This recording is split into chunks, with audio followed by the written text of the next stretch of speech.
2020, the average trading volume per day on crypto was about 56 billion, and it grew to about 100 billion at the end of 2021.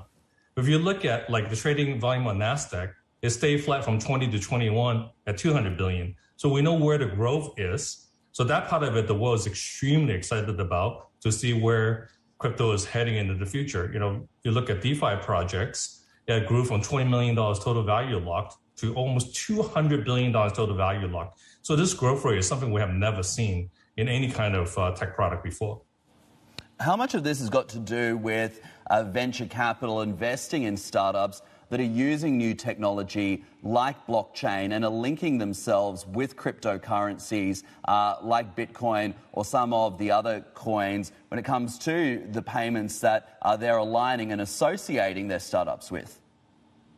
Well, that's always an equation, which is include both the investors, the venture capitalists themselves, and also obviously the company. So you need that many people to be excited about this technology to be creating new companies so the VCs can back them. So I think this actually goes hand in hand. If we didn't have the VC backing it, like any other tech revolutions before, we wouldn't be having the technology we have today. So I think crypto is basically going on the same formula. There's a lot of excitement in the market about crypto, both on the consumer side and also on the enterprise for the DeFi side.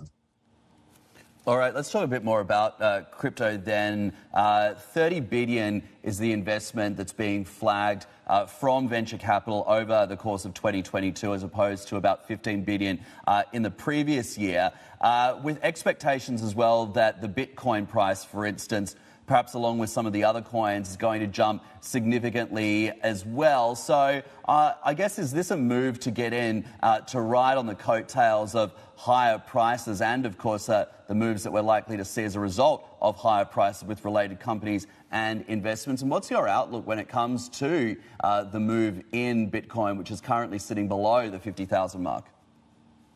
Well, we definitely are bullish on Bitcoin, and not just Bitcoin alone, but also other layer one cryptocurrencies, like Solana, which we have been investing in a lot of projects on the Solana layer one platform. And we also have been very fortunate to be able to back a remarkable crypto exchange called FTX, which is now valued at $32 billion. And in less than 2 years, they were able to reach $1 billion in revenue.